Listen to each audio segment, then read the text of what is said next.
This is A News. I'm Bakhtiar Sanova, and let's take a look at today's top stories. Ukraine says a key Russian oil pipeline to Europe could be back in operation within days. Russia announced that the construction of a new road bridge linking the country with North Korea has been completed.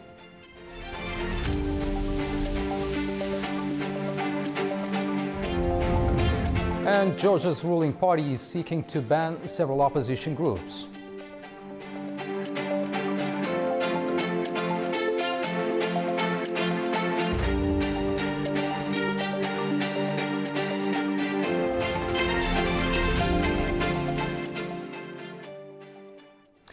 Strains between United States and Iran are once again in focus as a fragile pause in hostilities faces a growing pressure, raising fresh doubts over whether diplomacy can hold or if the situation risks slipping further out of control.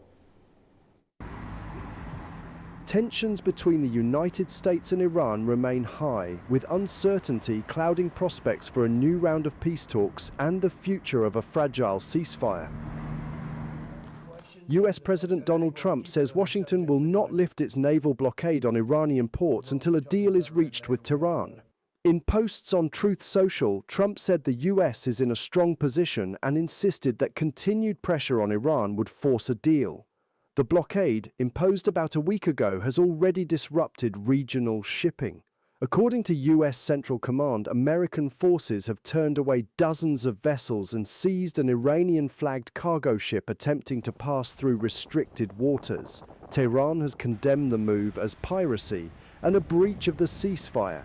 At the same time, Iran has maintained restrictions on the Strait of Hormuz, a critical global oil route, heightening concerns over energy supplies and driving up prices. Shipping traffic through the strait has fallen sharply, with many vessels avoiding the area due to security risks.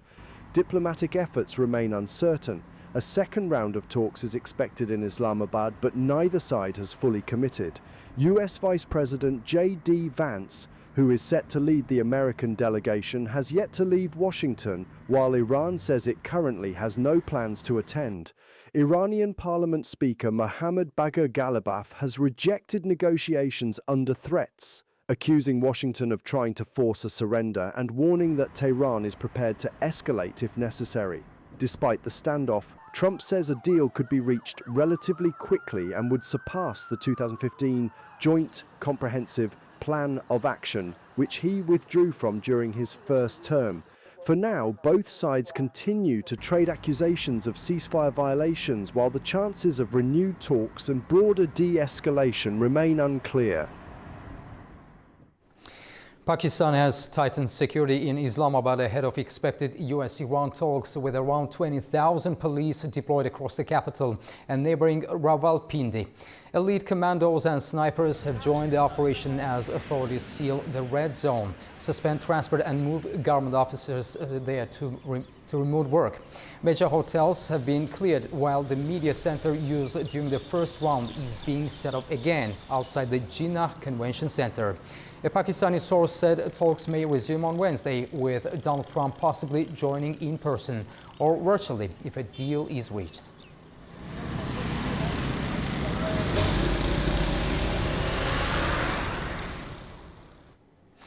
Tensions are rising again between Iran and the United States as a fragile ceasefire nears its deadline, casting fresh doubt over whether diplomacy can continue or if the situation risks escalating further. A News' Turaj Shirelilo has a story.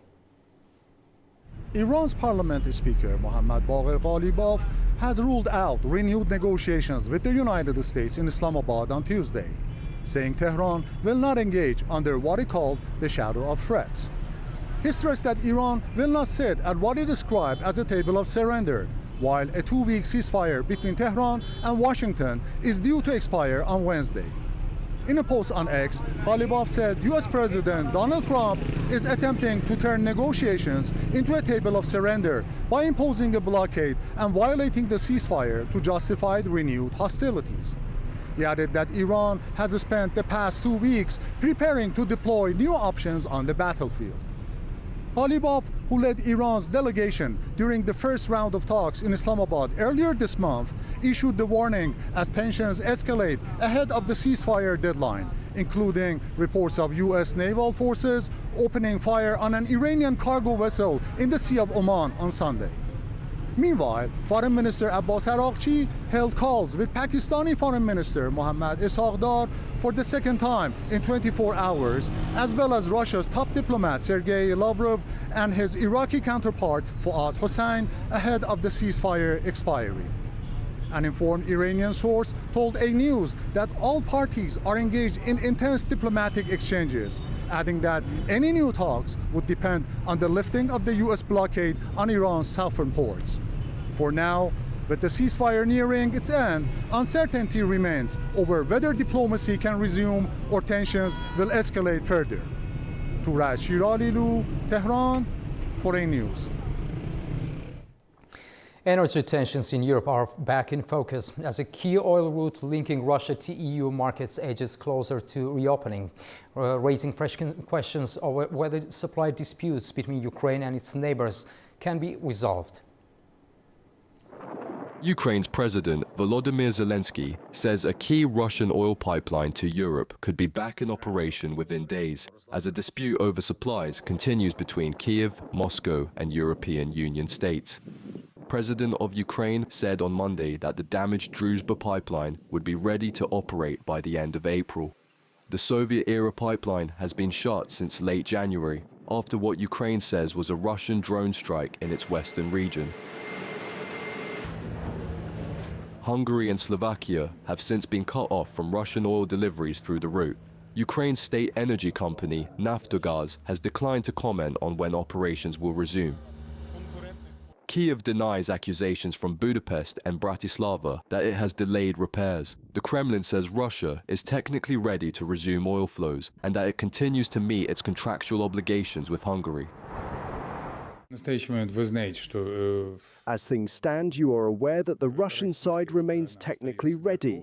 We have contractual obligations with Hungary, but following the start of the Kyiv regime's blackmail, deliveries have been halted. Everything depends on the Kyiv regime, whether they will open the pipeline and stop the blackmail. Hungary's election winner, Peter Magyar, has urged Zelensky to reopen the pipeline as soon as it is functional and called on Russia to restart shipments. He warned that the issue was not a game and said Europe would not accept what he described as political pressure over existing agreements. What I can say to the Ukrainian president is this: we do not know each other. We have not spoken on the phone or in any other way. But this is not a game. So, if the Druzhba oil pipeline, the Friendship pipeline, is suitable for transporting crude oil, then he should please open it in line with his commitment. And we ask the Russians to feed crude oil into it, because without both sides, it simply does not work.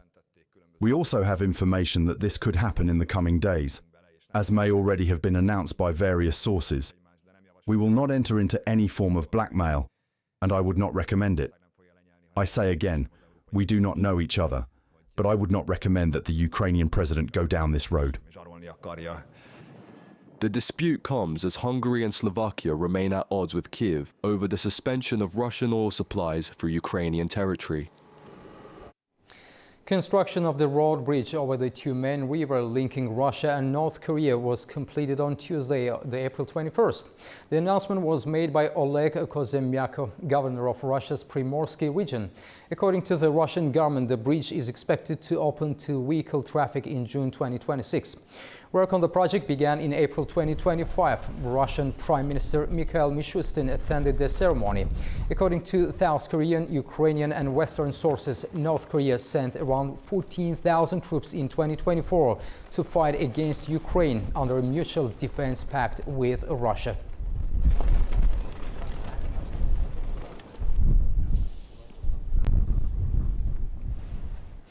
Pressure is mounting over Peter Mandelson's appointment as UK ambassador to Washington after a sacked senior official alleged he was pushed to fast-track security checks. The row is focusing attention on accountability inside government. I'm afraid Ollie Robbins, the former Foreign Ministry official dismissed over the Mandelson controversy, says he faced sustained pressure from the Prime Minister's office during the vetting process. He told a parliamentary select committee there was a very strong expectation Mandelson should take up his post in Washington as quickly as possible. So I'm afraid what that translated into for my team in the Foreign Office, and certainly the handover briefing I was getting as I arrived at post, was what I felt was a generally dismissive attitude to his vetting clearance. The focus was on getting Mandelson out to Washington quickly. Despite this atmosphere, an atmosphere of pressure, the department completed developed vetting to the normal high standard. Because the vetting process is not there to determine fitness for office or reputational risk, it's there to protect national security. Robbins described what he called an atmosphere of constant chasing throughout January, saying both his office and that of the Foreign Secretary were under pressure to move faster. Throughout January, honestly, my office, the Foreign Secretary's office, were under constant pressure. There was an atmosphere of constant chasing. The claims come after UK Prime Minister Keir Starmer blamed foreign ministry officials for the handling of the appointment, saying key information had been withheld. Britain's push to cut migration could have unintended consequences, with new rules risking a staffing crisis in care homes that rely heavily on overseas workers. Government plans to tighten immigration rules are raising concerns across Britain's care sector, where international workers make up a critical share of the workforce. Proposed reforms would require migrant care workers to wait 15 years, instead of 5, before qualifying for permanent residency. For many, that change is forcing a rethink about their future in the UK. Kuldeep Singh, who runs a care home in southern England, says the longer wait is already making other countries more appealing. How many people are going to wait for 15 years? If I can easily apply to Canada or Australia on behalf of my relevant studies in care and experience, it's not applicable only on me, it will applicable on so many others. Care providers warn the policy could make Britain far less competitive than other countries actively recruiting overseas workers. The government says the changes are needed to bring migration down and limit long-term costs to the public purse, as more workers become eligible for benefits and services. But critics argue the policy could backfire, deterring workers in a sector already struggling with shortages. Vacancies in care homes remain well above the national average, and staffing gaps can delay patients leaving hospitals, adding pressure across the wider health system. Economists also warn the impact could stretch beyond care. Typical settlement periods for workers are between 5 and 10 years in most countries, and would make the UK a significantly less attractive destination, not just to care workers, but to a whole host of other workers. With demand for elderly care rising, employers say losing access to overseas staff could deepen an already fragile system and ultimately push up costs. Tesla's self-driving system is being tested on Amsterdam's streets, the first such rollout on city roads in Europe, but in a capital crowded with cyclists and trains. The move is drawing both excitement and caution. Tesla's self-driving technology is being tested on the streets of Amsterdam, where cars must navigate one of Europe's busiest cycling environments. The Dutch capital's narrow roads are packed with bikes, pedestrians and trams, making it an early real-world test for Tesla's supervised full self-driving system. The company won approval in the Netherlands on April 10th to use the technology on city streets, a European first.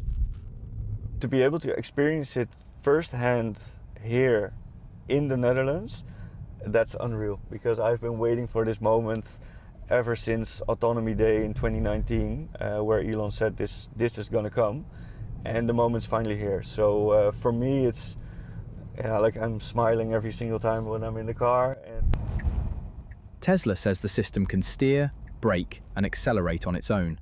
though drivers must stay alert and ready to intervene. That has raised concerns among cycling advocates, who say Dutch traffic may be too complex for drivers to rely too heavily on the technology. Our concerns with the self-driving cars, letting them into the public space in the Netherlands, is that we have quite a unique traffic system in the world where all these cyclists are floating through the traffic system and they're swarming around and going from the left to the right and cross each other. And we are not fully assured that these self-driving cars will understand the behavior of Dutch cyclists, which is quite unique and complex. The European Union is due to discuss wider approval of the technology in May, as Amsterdam offers an early test of how self-driving cars handle complex city traffic. Milan is once again at the center of the design world as a major global showcase gets underway, drawing thousands of creatives and brands and turning the city itself into part of the exhibition. Milan Design Week 2026 has begun in Italy, bringing together designers, artists and brands from around the world for one of the most important events in the global design calendar. Running from 20 to 26th of April, the week sees exhibitions, installations and events spread across the city, turning Milan into a centre of creativity and innovation. At the heart of the event is the Salone Internazionale del Mobile, the world's leading furniture fair, which showcases the latest trends and ideas in design. Alongside it, Fuori Salone has opened across the city, transforming Milan into a city-wide stage for art and design. Thousands of visitors have gathered in different districts to explore installations by leading international designers and brands. From galleries to streets and public spaces, the event turns entire neighbourhoods into open-air showcases, where design moves beyond exhibition halls and becomes part of everyday city life. Fuori Salone continues to attract designers, artists and visitors from around the world, making Milan a global hub for creative exchange throughout the week. The event is known for transforming Milan into a hub for creativity, with exhibitions spread across galleries, streets and public spaces. Now we'll take a short break. Right after the break, we'll discuss rising Middle East tensions focusing on Iran-US brinkmanship and the strategic stakes around the Strait of Hormuz. Stay tuned.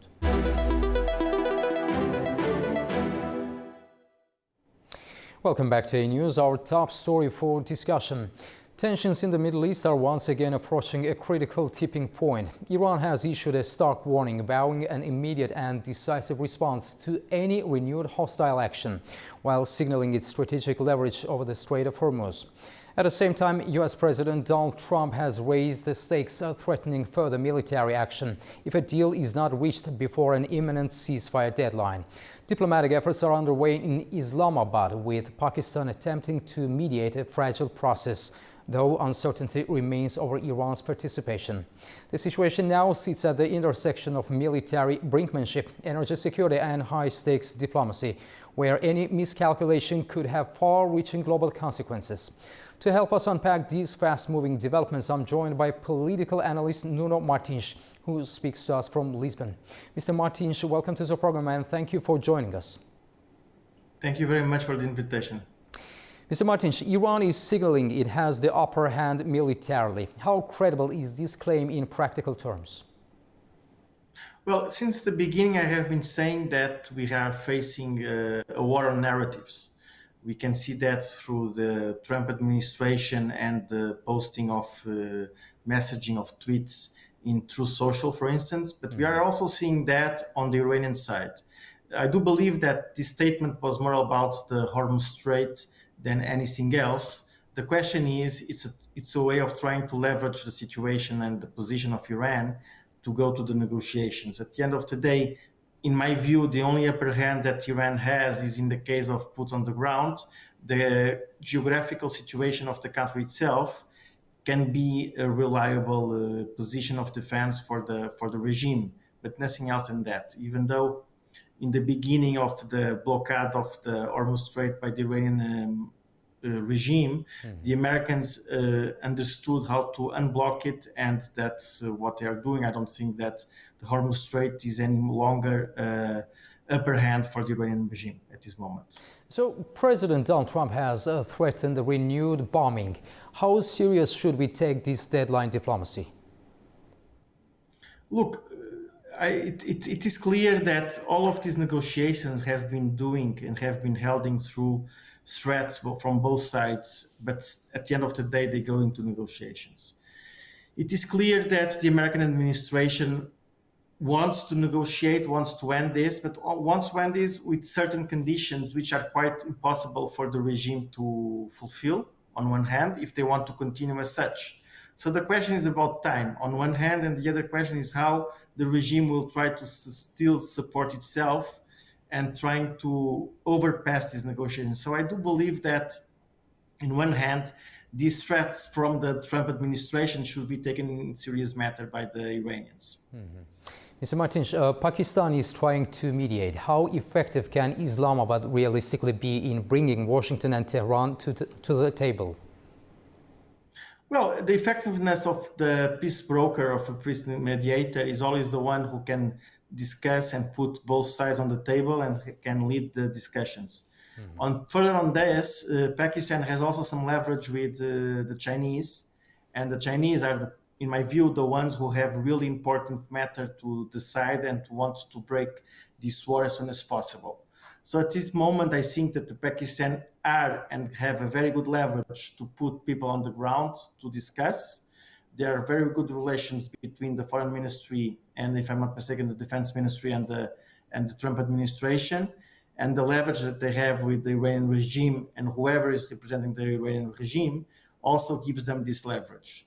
At the end of the day, this is just leverage for negotiations. It doesn't mean that they will have leverage to achieve a peace agreement between the sides. So Iran hasn't decided yet whether it will attend the talks or not. What factors will determine Tehran's final decision? No, I don't think that this is, as I said in the beginning, this is a narrative war. They are trying to make their position a strong one on one hand, and the other hand, they are trying to gain power, and they are trying to gain time, because the Americans said they will give, President Trump said they will give 2 weeks for the ceasefire. The 2 weeks will be ending tomorrow. So they are trying to play this game. It's a mind game. It's a narrative game that they are trying to play. But in my view, they will come on the table if the Americans will be there. Whatever it will come out of those table negotiations, it doesn't matter what will come out. They will be on the table, in my view, at least in the beginning. So China is calling for stability and continued shipping. What role is Beijing playing behind the scenes? Could China's involvement shift the balance in any meaningful way? Well, this, as I said before, I think China is the actor with most interest here for different reasons, but the first and foremost is that the cheap energy, oil, and gas that they were buying is no longer as cheap as it used to be before the war. So the question is, they are very much implicated in trying to end this war as soon as possible. There are rumors that they are helping the Iranians. If these rumors are true or not, we don't know yet, but still that it will be not coming as a surprise if they will be really helping them. And the leverage that the Chinese have, especially with the Iranians, is quite huge. But I do believe, as I said in the beginning, I feel this war is all about China and the US. And on the American side, I think that the idea is to diminish the Chinese influence in the regime and in the region. Mr. Martins, European countries are increasingly critical of Israel. How might this affect broader regional alignments? So first and foremost, I don't believe that you can say that European countries are basically disbelieving about Israel. Those who are criticizing Israel at this stage and those who took on the table the criticism of Israel in the EU Council are always the same that are criticizing Israel. We're talking about Ireland, Belgium, Luxembourg, Slovenia, Spain. The others will see what is going on depending on the nature of the situation. But right now, Germany and Italy already blocked that discussion, or at least to go further into a specific conclusion by the EU Council. You have to distinguish between the situation in Iran and the situation in Lebanon on one hand. On the other hand, you also have to distinguish one thing, which is let's say the links between the Iranian regime and some of the European countries. Is not by chance that these very critical countries of Israel are not that critical towards the Iranian regime, and there is a reason for that. And there are some ties that were also involved before, especially between Venezuela and Spain. And all of these links, especially the financial links, should be taken in consideration.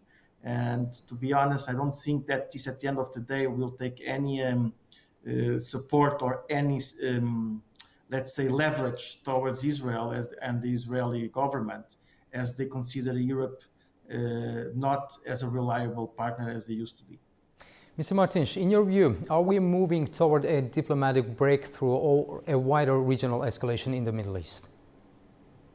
We are moving into a diplomatic breakthrough through the eyes of the Trump administration.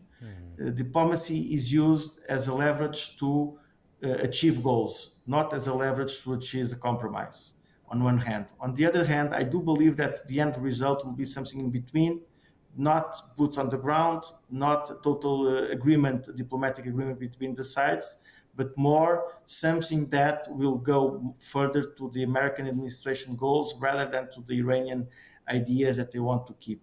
Secondly, I do believe that it will all depend how the Iranians will deal with the population itself. Just recently, some minutes ago, President Trump published on Truth Social the pictures of some Iranian women who were arrested by the Iranian regime. And I think that the card of the population, the Iranian population, is still being played by the American administration. And we should be seeing this as well as to consider into the equation in order to have a final agreement or disagreement that will lead to the most that the Trump administration can get in the end. Nuno Martins, thank you very much for talking to A News. We appreciate your time and perspective on this rapidly evolving situation. Thanks a lot. Thank you. Have a nice day. Thank you. After the break, we'll take a look at the key stories shaping the region.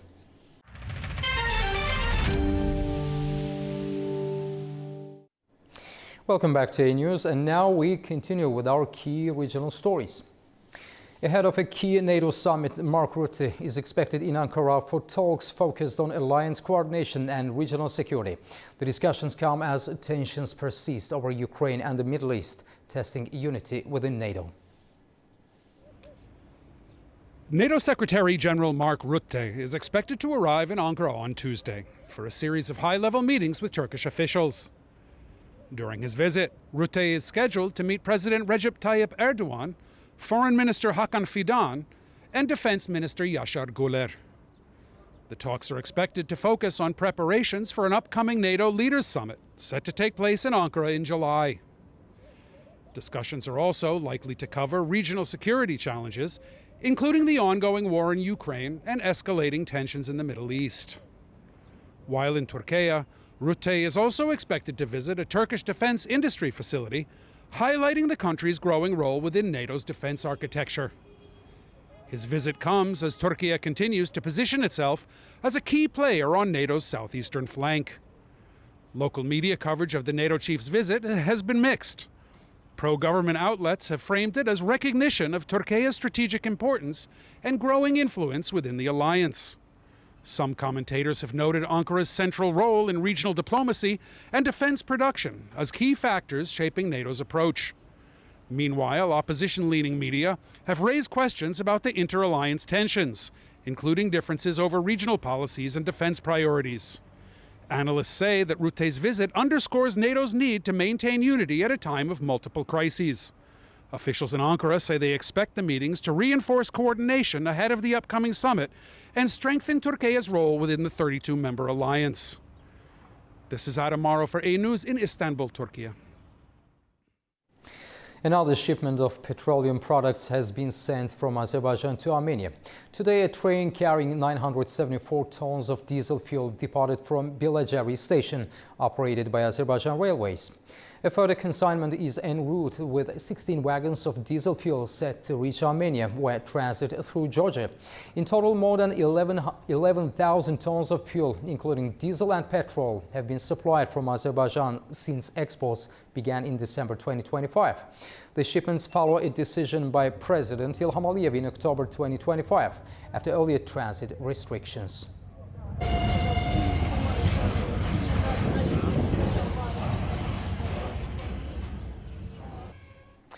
The European Union is set to review relations between Azerbaijan and Armenia with a focus on advancing normalization efforts and regional stability in the South Caucasus, as foreign ministers meet in Luxembourg on the EU foreign policy chief Kaja Kallas.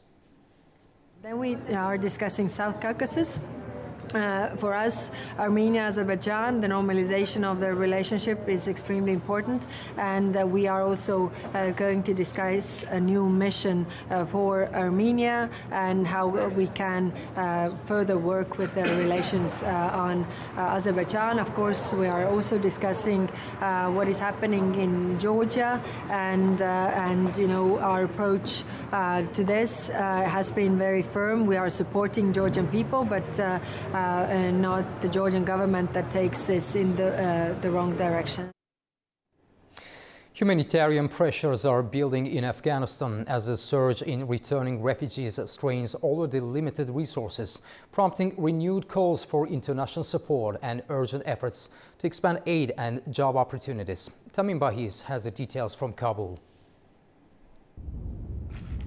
Yes, during the meeting, Abdul Kabir and Arafat Jamal, the UNHCR representative in Afghanistan, discussed the current situation of Afghan refugees and returnees, as well as ways to strengthen international support for them. In recent months, hundreds of thousands of Afghans have returned from neighboring countries, particularly Pakistan and Iran, following changes in migration policies and increased deportations, placing additional pressure on reception and support systems inside Afghanistan. According to the Ministry of Refugees, Arafat Jamal said efforts are underway to secure more funding to address the challenges facing Afghan returnees, adding that an international delegation will visit Afghanistan soon. Jamal also stated that alongside UN agencies, international organizations are working to respond to the needs of Afghan migrants. He added that UN High Commissioner for Refugees is expected to travel to Kabul soon to assess the conditions of returnees on the ground. A key part of the discussion focused on assistance and livelihoods. Jamal said 2 large carpet weaving factories have been established in Herat and Mazar-e Sharif, and these are expected to create jobs for hundreds of Afghan returnees.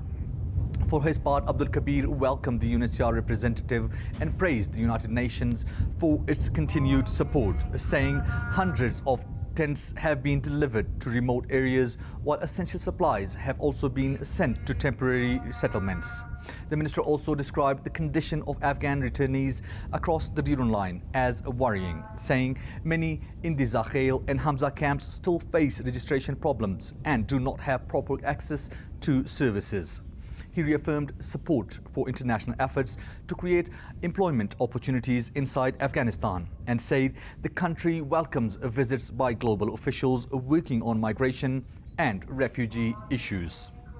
Tamim Bahiz in Kabul, A News.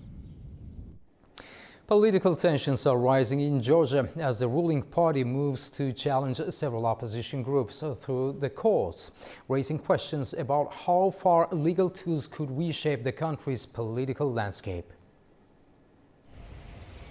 Georgia's ruling Georgian Dream has filed a new constitutional complaint to ban multiple opposition parties, expanding its earlier case. The updated list now includes the United National Movement, Coalition for Change, Leila for Georgia, and the Federalists. The complaint has been submitted to the Constitutional Court of Georgia and is backed by 89 members of parliament. According to Parliament Speaker Shalva Papuashvili, the move is based on a recent opposition declaration, which the government claims shows coordinated anti-constitutional goals.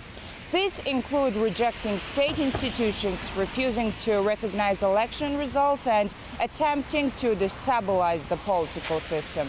The ruling party argues that such actions justify legal measures to protect the constitutional order. To succeed, the Constitutional Court of Georgia must determine that the party's actions pose a direct and demonstrable threat to the constitutional order, not merely political dissent. Legal experts note that party bans are considered an extreme measure, typically requiring clear evidence of anti-democratic intent or activity. Such rulings are rare in Georgia's modern political history, meaning that any decision could set a significant legal precedent. However, the expansion of the complaint is also politically significant. By adding the Federalists to the case, the process may be prolonged, as the court could require additional time to review the broader list of parties. This comes as the original review deadline was close to expiring, raising questions about whether the legal strategy is also designed to extend the process. Opposition leaders strongly reject the accusations. Tamer Chergolishvili, a central figure in this case, argues that the initiative is politically motivated and aims to eliminate dissent. She and other opposition representatives warned that banning parties would effectively weaken democratic competition and restrict political choice. The potential consequences are significant.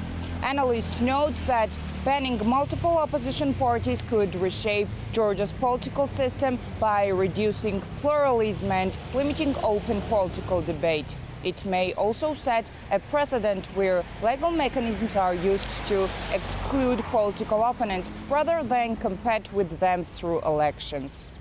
Nini Nikolaishvili, Tbilisi, A News. Kazakhstan and Mongolia are looking to deepen economic and energy ties as the Mongolian president visits Astana. Potential oil supplies, transport routes and closer regional integration are among the key issues on the agenda.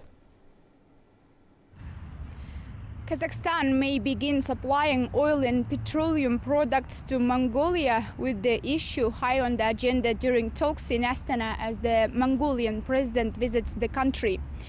The discussions also cover cooperation in geological exploration and extraction. For Ulaanbaatar, this is part of a broader effort to diversify energy sources and reduce reliance on a limited number of partners. For Kazakhstan, it's a chance to open a new export route and strengthen its position in the regional market. The presidents of Kazakhstan and Mongolia met at the Akorda presidential residence, holding talks in both narrow and expanded formats. It's the first visit of this level in nearly 2 decades, and it's expected to give new momentum to bilateral ties. Kassym-Jomart Tokayev said the relationship is entering a new phase, adding that Kazakhstan has become Mongolia's first strategic partner in Central Asia. Among the concrete steps discussed is the possible return of direct flights between the capitals of the two countries as early as this year. That would make business contacts easier and support closer cooperation. Trade between the two countries reached $133 million last year, but analysts say the real potential is much higher, with volumes that could grow to $500 million. Much of that depends on transport and logistics. For Mongolia, a landlocked country that relies on routes through Russia and China, Kazakhstan offers an alternative path to global markets, including through the Trans-Caspian corridor.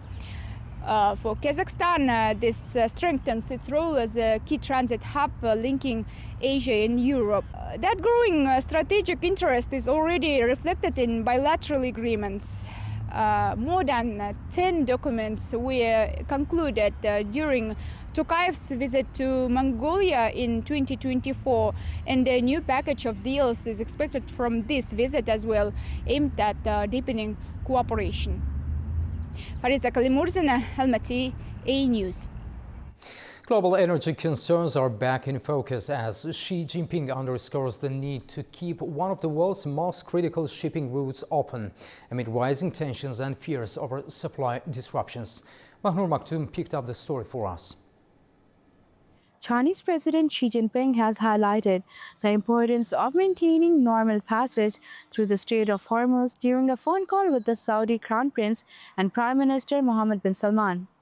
During the conversation, President Xi highlighted that the security and stability of the strait are crucial for safeguarding global energy supply chains and ensuring the steady flow of international trade. He stressed that disruptions in the vital maritime corridor could have far-reaching consequences for the world economy, urging all parties to act responsibly and avoid actions that could escalate tensions. She also reiterated China's consistent position in favor of dialogue and diplomatic solutions, calling for greater international efforts to de-escalate the situation and maintain regional peace. He emphasized that cooperation among regional countries is essential to preserving stability in the Gulf.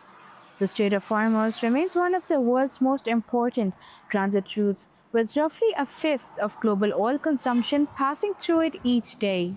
Any disruption to shipping in the corridor has historically led to immediate concerns over supply security and price stability in global energy markets. China is the world's largest importer of crude oil, with a significant share of its supplies originating from Gulf producers, including Saudi Arabia. Ensuring uninterrupted maritime access through the strait is therefore directly linked to China's domestic energy security and broader economic stability. During the current rising geopolitical uncertainty, Beijing has continued to position itself as a stabilizing force, advocating for open sea lanes and collective security to support global economic recovery. Mahnur Maktoum, A-News, Beijing. Now we'll take a short break. Right after the break, we'll discuss pre-election situation in Armenia, rising political tensions and growing EU engagement. See you shortly.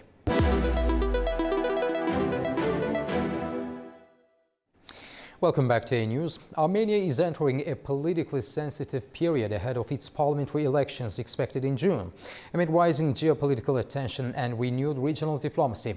The visit of Emmanuel Macron to Yerevan on May 5th signals growing European engagement in the South Caucasus, particularly at a time when Armenia is reassessing its foreign policy orientation. Meanwhile, the European Union continues to prioritize normalization between Azerbaijan and Armenia, with EU Foreign Policy Chief Kaja Kallas stressing that sustained dialogue between Baku and Yerevan is essential for regional stability.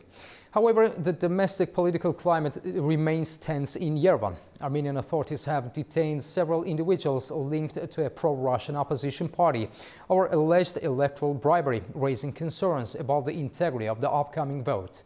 To help us unpack these developments, I'm joined by Maxim Gaun, Associate Professor at Nishantasi University, speaking to us from Ankara. Mr. Gaun, welcome to the program. Thank you. Good evening to everyone. Mr. Gaun, how significant are the upcoming elections in Armenia for the country's political future? And how do you interpret the timing of Emmanuel Macron's visit just weeks before the elections?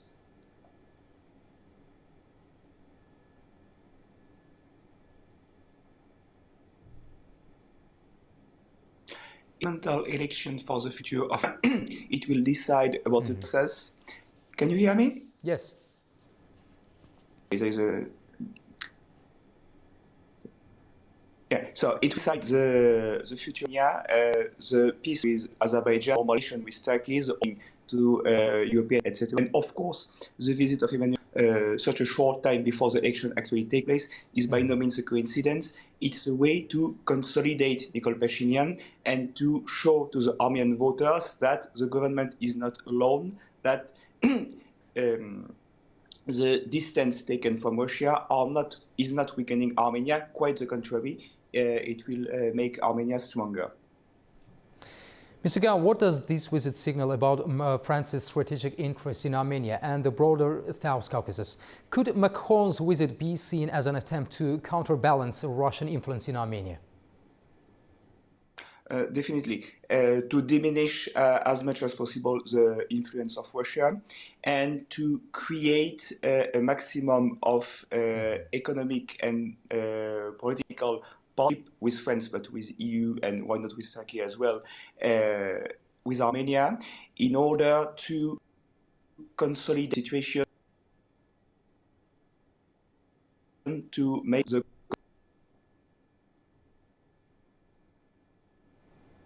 government more popular and less dependent on Russia, and also should add on Iran as well. Mr. Gaon, the European Union continues to emphasize Azerbaijan-Armenia normalization. What role is Kaja Kallas playing in advancing this process? She plays a key role with two different dimensions. First, internally, inside the European institution, in determining what European Union can and should do to take part to the elaboration of the program of European Union, and externally in discussing directly with Armenian and Azerbaijani leaders. And of course, the two dimensions are closely interconnected. And there is talk of a new EU mission in Armenia. What would be its purpose and potential impact? Officially, the details have not been announced yet, but unofficially, the document has been leaked almost a week ago. The mission will consolidate the Armenian state in the field of cybersecurity, maintain of order, fight against illegal funding of political parties, and any kind of electoral interference.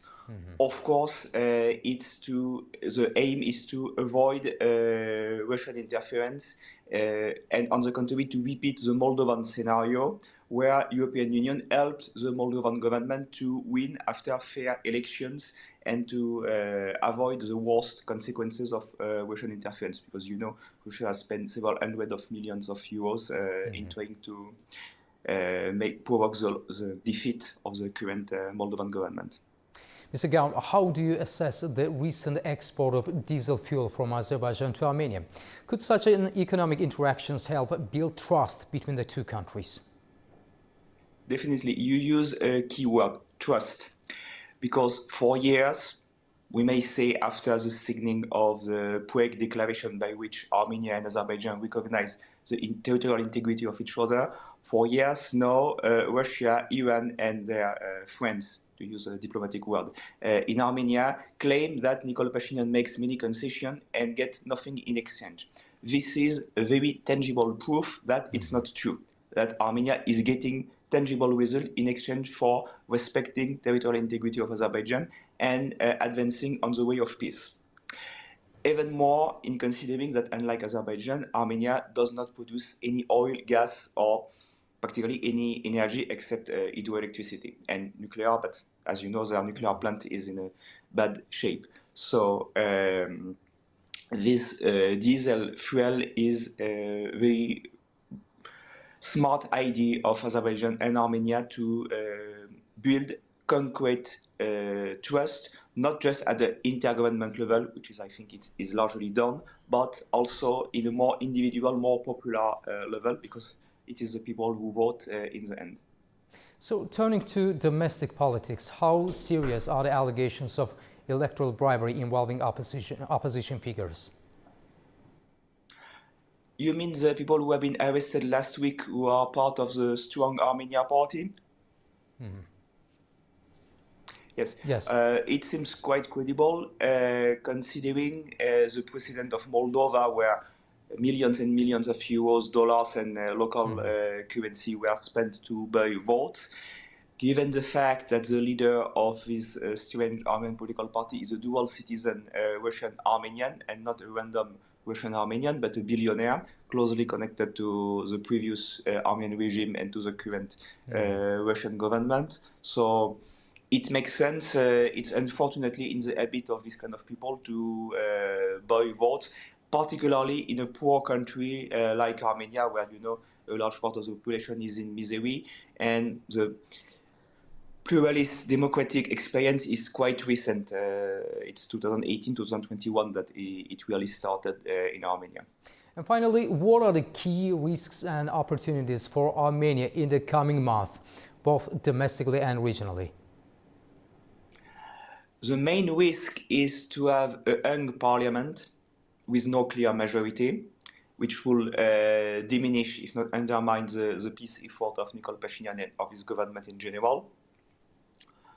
Hopefully, it will not happen. And the main opportunity is, of course, to see a civic contract to win the election largely, to change the constitution, to fix the very last issue until the signing of the peace treaty. As you know, the agreement has been signed in Washington last year. You are victorious, actually. And finally, the opening of the border with Azerbaijan and Turkey, which will have considerable economic consequences, positive consequences, and it will bring real sovereignty to Armenia. In eliminating the dependency on Russia and Iran, Armenia will be really sovereign and finally prosperous, and it will be shared prosperity with Turkey, Azerbaijan, Central Asia, European Union. Maxime Gaon. It is a gold opportunity. It is a gold opportunity for Armenia. Maxime Gaon, thank you very much for your insights. We appreciate your time and expertise. Thanks a lot. Thanks. Have a nice evening. That's the news for this hour. Stay tuned to A News for all the latest updates.